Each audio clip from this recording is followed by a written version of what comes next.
Hello, everyone, and welcome back to Ethos Online. Again, this is a place where we can be, belong, and become the very best version of ourselves. So wherever you're joining us, we just want to welcome you. Thank you for supporting us. If you want to support even more, look at the description below. We have a place where you can actually donate, tax-deductible donations, support what we're doing. It is so crucial, I think, right now in the middle of all of this, to share these videos, talk about the Jesus message. It is so powerful and so applicable right here, right now. So wherever you are, again, welcome. So before I begin, I want to once again touch on one of the questions that was just sent in. I love these questions that keep coming in. Mainly it's from 3 or 4 people, which I really enjoy. This one actually came from a new person, and I'm going to kind of enjoy this one because it kind of even touches on like parenting, how to view the Bible in a healthier way, all of that. It's all wrapped up in that. So the question that was posed is this: what do I do with the violent stories of the Old Testament? And right? Tons of them. Yeah, you can look throughout the Bible and you'll see these Old Testament stories of like someone walking into a tent and like bashing the head of this man and his lover. Stories of like, Israel's God wanting them to murder pregnant women and like children, right? You have these stories of human sacrifices. Like, what do you do with all this stuff? PETA, right? PETA would have a heyday with all the sacrificial killing. What do you do with this stuff? Right? Because it's really not very applicable, I would argue, in our culture today, especially all the violence. It's actually the stuff that we're like speaking against now. So what do you do with that? First off, when I talk to my kids, here's what I always do. When I talk about the Bible, especially like the Old Testament stories, I oftentimes talk about like metaphor, right? Here's the deeper meaning, the metaphor, the symbolism behind the thing. And when I get to that perspective, I find that my kids stop literalizing. They'll stop saying, "Oh, these people were evil, they were bad," and they'll seek to find meaning. And I think when you start a kid at that point, I think we grow up to be people who are meaning makers. We find meaning in everything, and we can disregard the weird. And so for me, as an adult today, when I read the Old Testament, that's kind of where I start. I remember that Moses, right? Moses, his name literally means like the one that pulls people from Exodus. It's the Exodus, pulls them from slavery. Sorry, that's the idea. All of these individuals were messianic archetypes, and yeah, many of them probably very real figures, but a lot of that, a lot of interesting attachments added to the story. Yeah, so look at it that way. That's helpful. Another thing that I think can help with this is also to remember Israel. These people, they're tribal people, right? They're writing their story as they're going. And so tribal, nomadic people living way back then, right? Thousands and thousands and thousands and thousands of years ago, they're going to have a different moral compass. They're going to view the world very differently. I mean, consider this, like the sky. When we look up into the sky, we see the blue, and we understand beyond that is like the solar system and all of this. We understand what stars are. For them, when they looked up, they saw blue, and they understood, oh, that's like the waters. So there's waters below, and there's waters above, right? They understood the world very, very differently. And so when I can also understand that, I'm going to know, yeah, back then, it was a very violent time. Back then, a certain ethic and certain standards, certain ways of interacting with someone in conflict, it's all going to be a little different.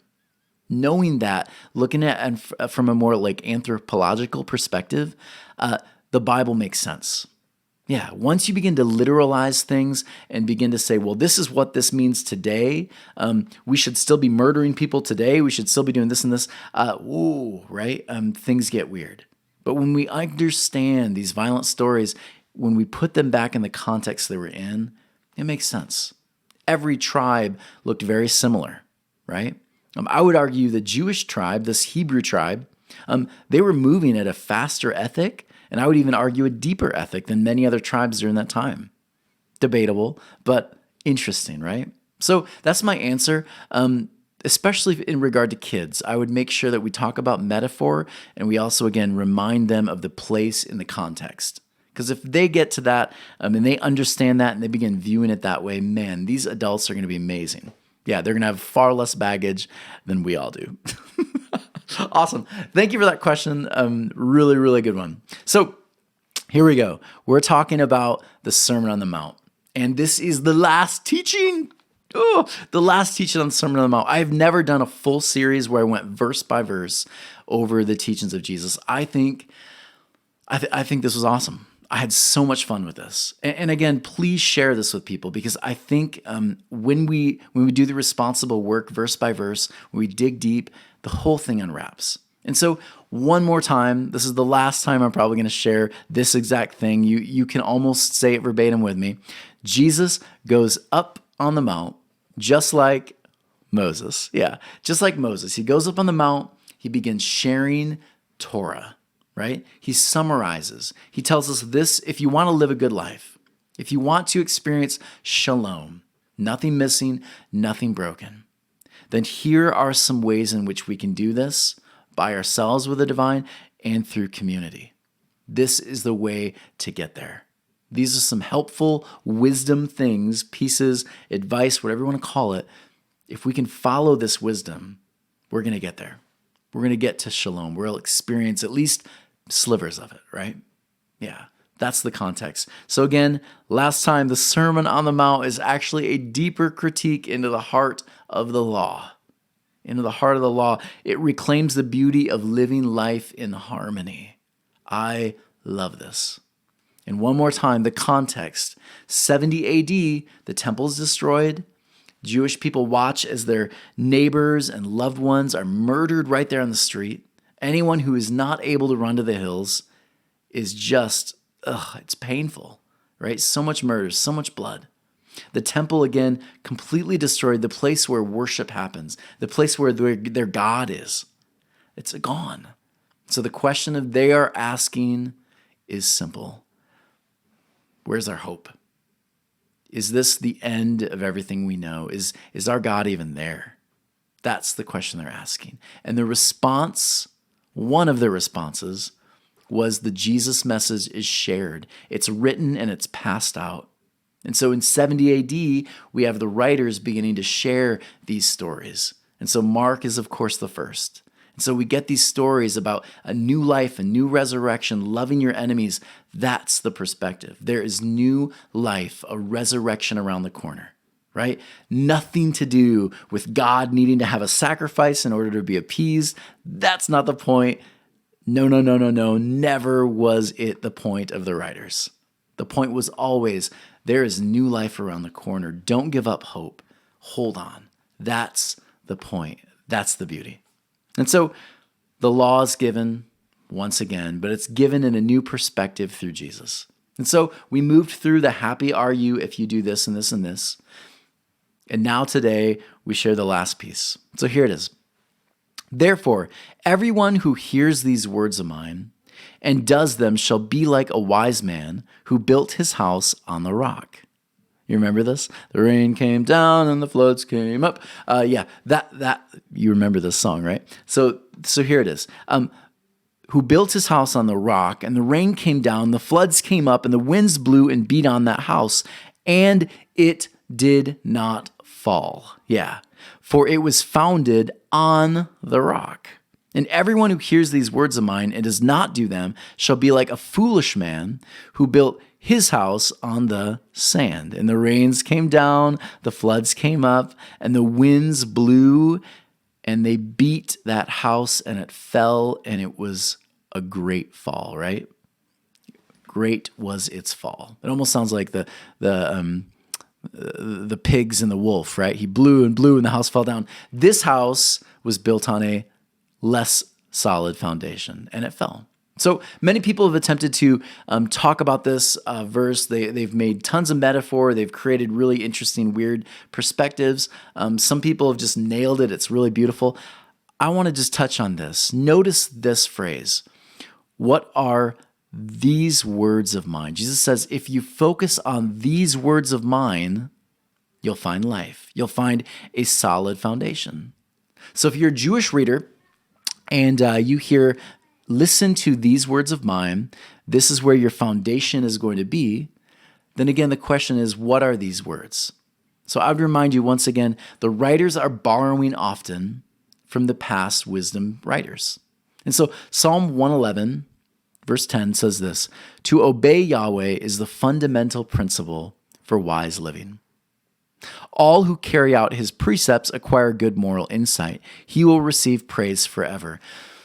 The law over and over and over again. And again, for these people, the law, when we say the law, we're not talking about the Ten Commandments. That is a Christian perspective we have today, very Eurocentric. It's not the Jewish perspective. When they said the law, they were talking about Torah. They were talking about Genesis, Exodus, Leviticus, Numbers, Deuteronomy, the 613, right? That's what they were looking at there. When they said the law, they were referring to the wisdom writings, the first 5 books, which were on scrolls, which they would share, and it was a gift to the world, right? Filled with metaphor and poetry and wisdom writings. That's what it was. And it was all geared for 2 things. One, the law was given essentially to show us what it looks like to have peace with the divine. And again, the divine could mean a lot of things to you, wherever you are. The mystery, God, the being, the force, whatever. But it's in a state of connection and peace with God. Beautiful, right? And the second part is this.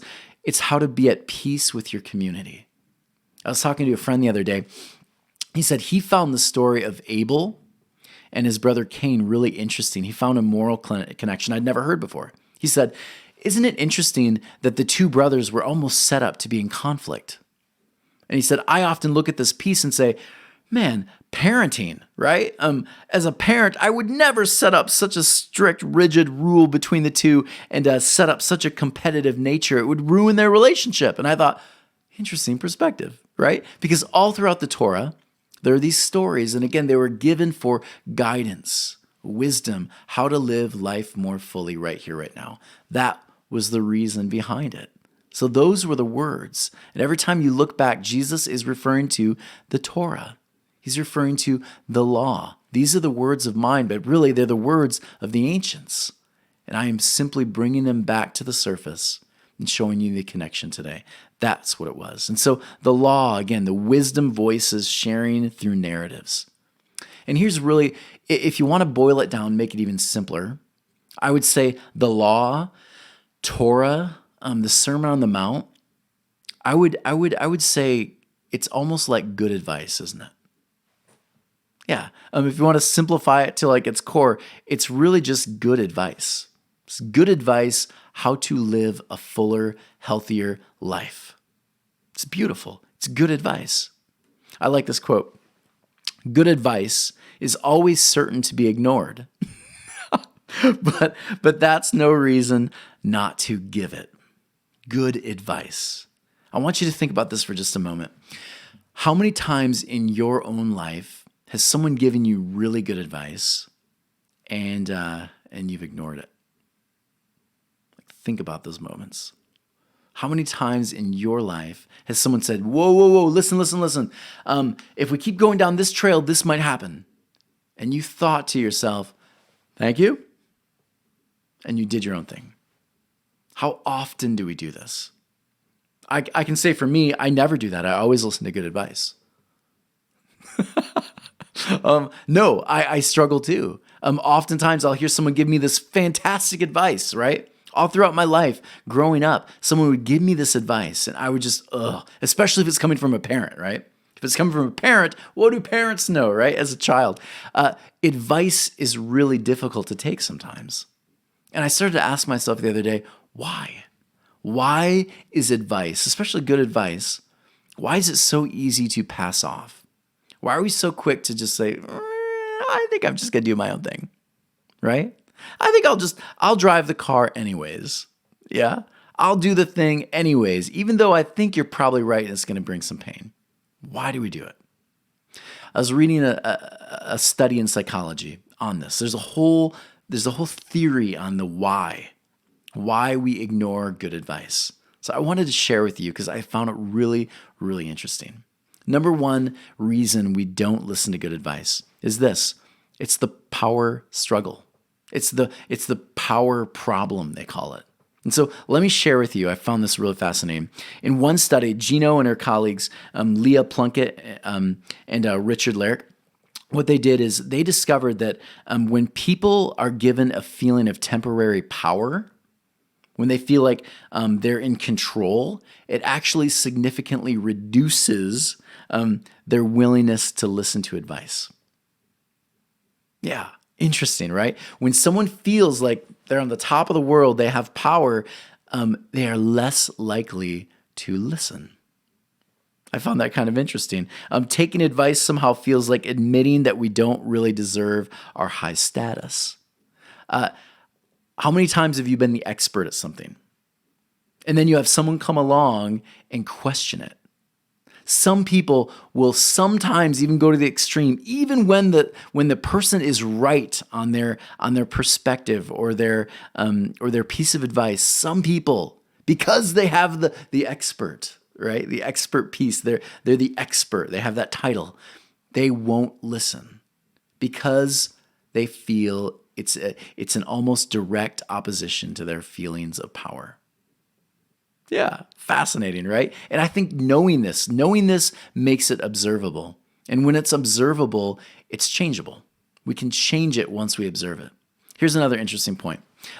Anger versus gratitude. They brought up this, and I found this really interesting.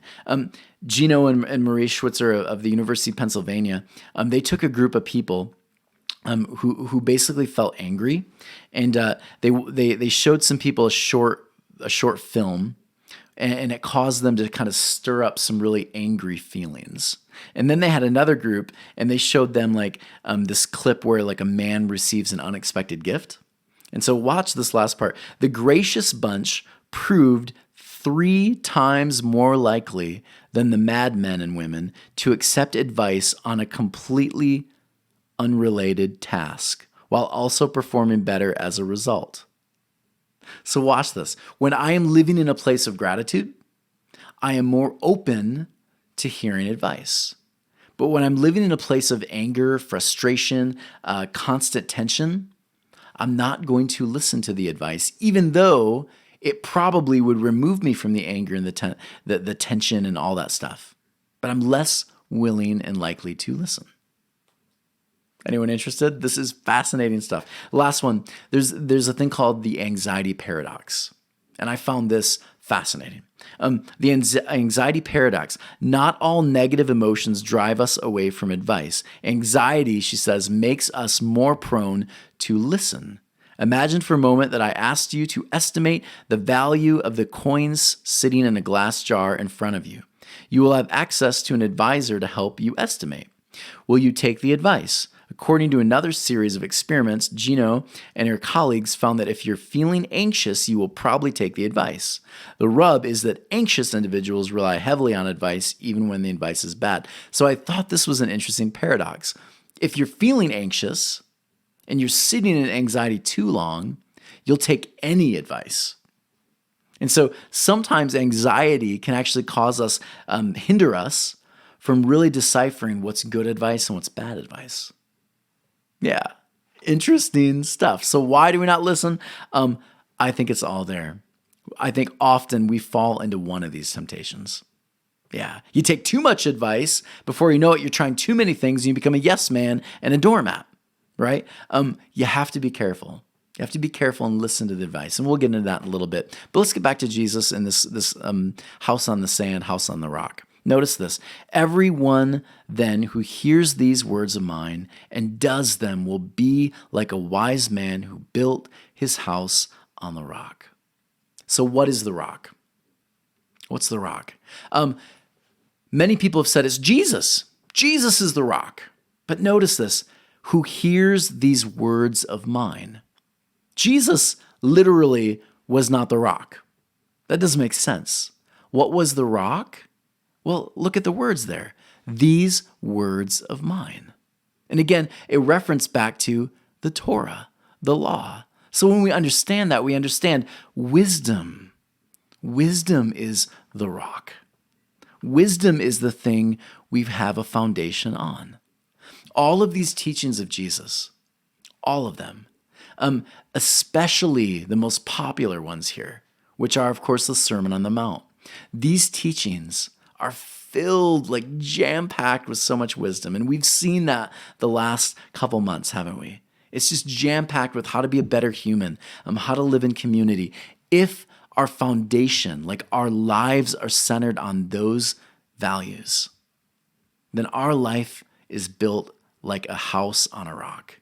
And when winds and storms and everything else happen, we're solid, right? Yeah, they affect us some, but they don't crush us. Our house, our lives don't collapse. That's the beauty of the message of Jesus here. When we allow wisdom to guide us, when we center our lives on these teachings that bring life, enemy love, finding ways to reconcile, when we center our lives on this, we are filled with so much life. We actually live shalom. And it's like a house sitting on a solid foundation rock. That's the rock. And it makes so much sense, doesn't it? Yeah. And think about this. A house that sits on sand. Yeah. We live in a culture of a lot of fluff, don't we? We live in a culture with very few bass notes. We just have a lot of fluff. And so in our culture right now, we have so many lives that are built on sand. So many things that are, again, not satisfying. They're not filling us. They're not bringing us real shalom. They give us this false sense of security, but the truth is one little issue, one little blow of the wind, right? One little quake, whatever it is, the whole thing falls apart. If it's based on consumerism, if it's based on anything but these positive, beautiful values, the whole thing collapses. I personally want to have my foundation on something stronger than a bunch of consumerism, than a bunch of anger and revenge. I want my house, my life to be founded on something so much deeper. I think that's the beauty of what Jesus had shared. It's a firm foundation. And again, it's a foundation, meaning once the thing is laid, you begin to build, right? And that's the fun part. Once you have that solid foundation, once you have those values, once you understand this brings me life, this brings me closer to community, this teaching, this thing brings me so much life. When you get that, that's when life begins. Yeah. But if your life is built on that sand, if it's built on things that don't last, if it's built on all of these less permanent things, you can't build anything really, because it just keeps crumbling. I love how Jesus ends here. He says this, when Jesus had finished saying these things, the crowds were amazed at the teaching. He taught as one who had authority, and not as the teachers of the law. Any Jewish person reading this at this moment would have been like, boom! They would be like, what? He just said that? Because here's the crazy thing. Here's like the mind-blowing thing that we miss. The teachers of the law were the ones with authority. Yeah. And what this author is saying here is when you live a life, a Torah life, when you take the teachings of Jesus seriously, when you learn to live shalom and practice it, you become the authority. You become the testament to what life looks like. Yeah. I was talking to a friend the other day. I asked him, because he doesn't read, he doesn't let the Bible, he doesn't read his kids the Bible. And I said, what is your moral authority? What's your ethic? He said, you know what, for me, I'm learning to live all of that right here. Because once I can be that for my kids, they'll get it. They have to see other people living it first. And I thought, as like a Christ follower, isn't that beautiful? People right now need living, breathing examples. They need living, breathing temples. They need people who are living the solid foundation, who are building good shalom to our lives. They need those authorities right now. And I would argue our religious systems, our political systems, they have failed miserably. Miserably. They are not the authority, are they? And Jesus in his culture said the very same thing. Jesus said, they are no longer the authority. We take back authority. We take back power. We take it all back when we learn how to live it right here, right now. When we do, we become the authority. This is fun. This is fun. If I could recap the words of Jesus here, I would say when we follow wisdom, our life foundations are solid. When we follow, live, walk wisdom, solid foundations follow. That's when we can begin building lives right here, right now. It's beautiful. How do we do it? Here's a couple suggestions for what it's worth. Number one, good advice is true. When you're looking for wisdom, when you're deciphering what's good or bad, ask simply this: is it true? Dig deep. Again, we talked about doing your research. Is it true? Is it good advice? Start there. Interesting point. Yeah, just start there. See where that takes you. Another one is good advice is concrete. It has steps. Notice over and over again in this teaching, this series, we went back and forth with here's the concept, here's how to live it. If there's no here's how to live it, that's really difficult to take it as advice, isn't it? Here's how to live it. Here's how to move it. Here's how to get to success. Here's your target. And here are the steps. Beautiful. Another one, the last one, consider the one giving the advice. Always. Do they follow their own advice? And that's where, again, I love the teachings of Jesus. He says, look, if you aren't living it, if you aren't on a solid foundation, it crumbles. And I think we've seen a lot of moments where different people, their lives, their stories, the narratives, all of it, it crumbles. And so the point is live the life. Live the life. And when you see someone living the life, you're drawn to it. And you can spot the people who aren't, can't you? And we talked about that too. Those are different perspectives I think that are helpful, especially in regard to finding the wisdom voices, learning to live it. Everyone, this has been so good. When we follow wisdom, our life foundations are solid. I have found these teachings so helpful, and I hope you have too. Because again, I think the teachings of Jesus right now couldn't come at a more perfect time.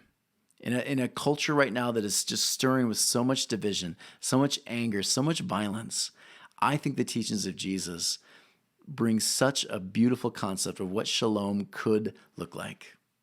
So everyone following this, thank you for joining us. This was a long study, awesome study, verse by verse. It was just too much fun. So if you enjoyed this, please consider going to www.ethos-church.org/donate.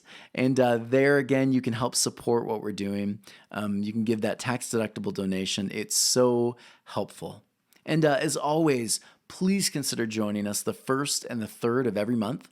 There we have live discussions through Zoom where we discuss present day topics, all of which we have people from all different walks coming together, having honest, open, loving. Sometimes we disagree, sometimes we agree, but it's all toward growth. And so if you want to be a part of that, please email me at tonywerfel@gmail.com. I'd love to give you the Zoom link.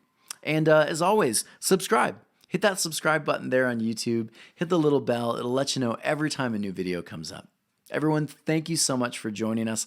I think you're really going to like our next series. Take care, and we'll see you next week.